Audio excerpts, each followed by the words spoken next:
Halo teman-teman, selamat datang di video kami yang berjudul Komunikasi Bisnis Strategis. Video ini dibuat dan disusun oleh 1.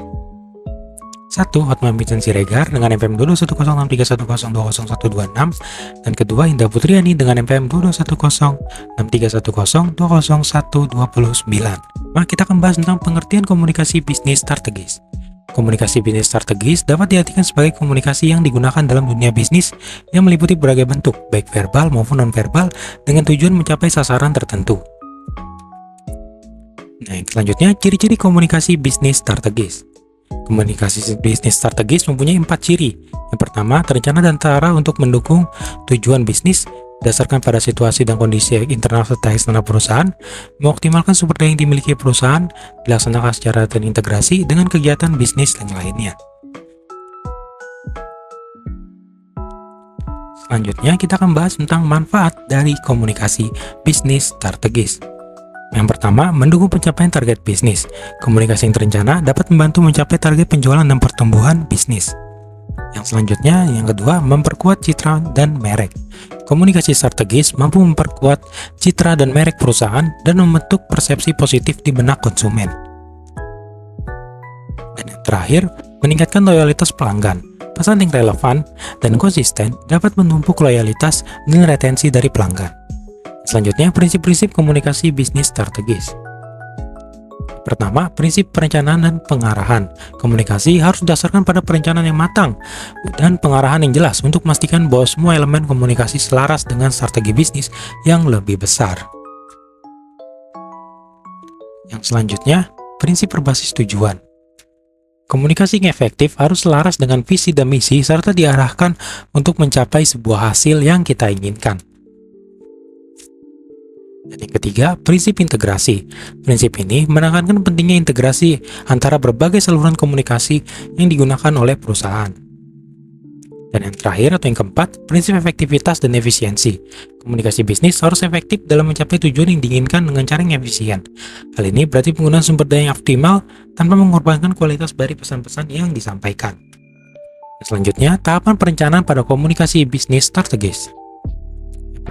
Perencanaan komunikasi bisnis strategis adalah sebuah proses terstruktur yang dimulai dengan penelitian formatif, cakupan analisis situasi, penilaian organisasi, dan analisis publik. Setelah itu, strategi dikembangkan dalam menetapkan tujuan, merumuskan tindakan, dan merancang pesan efektif. Perencanaan strategis dalam hubungan masyarakat memerlukan langkah jelas untuk mengembangkan kampanye guna mengurangi kesalahan dan meningkatkan keberhasilan komunikasi. Selanjutnya, faktor internal komunikasi bisnis strategis.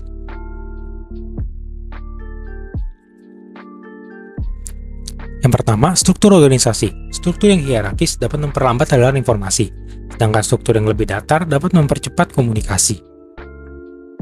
Kedua, budaya perusahaan. Budaya yang mendukung komunikasi terbuka dan kolaboratif, memperlancar penyampaian pesan strategis dan meningkatkan keterlibatan karyawan. Dan yang ketiga atau yang terakhir adalah sumber daya. Kesehatan finansial dan kapasitas sumber daya mempengaruhi kemampuan perusahaan untuk melaksanakan dan mengkomunikasikan strategi. Keterbatasan sumber daya dapat membatasi efektivitas dari komunikasi. Selanjutnya, kita membahas faktor eksternalnya dari komunikasi bisnis strategis.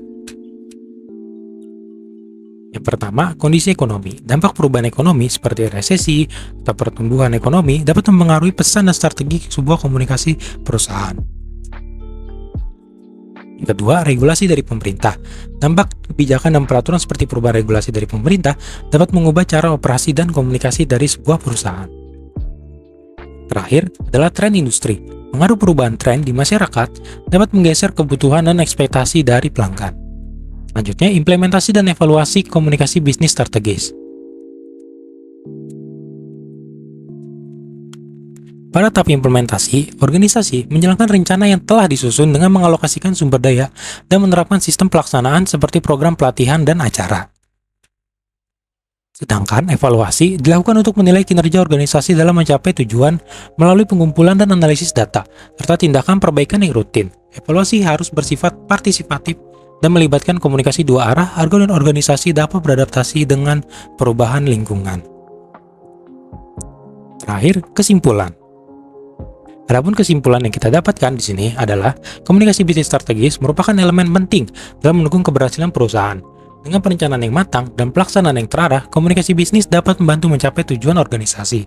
Faktor-faktor internal seperti struktur organisasi dan budaya perusahaan, serta faktor eksternal seperti kondisi ekonomi dan regulasi pemerintah, sangat mempengaruhi efektivitas dari komunikasi bisnis strategis itu sendiri. Baik, sekian dan terima kasih bagi teman-teman yang sudah menonton video ini sampai selesai.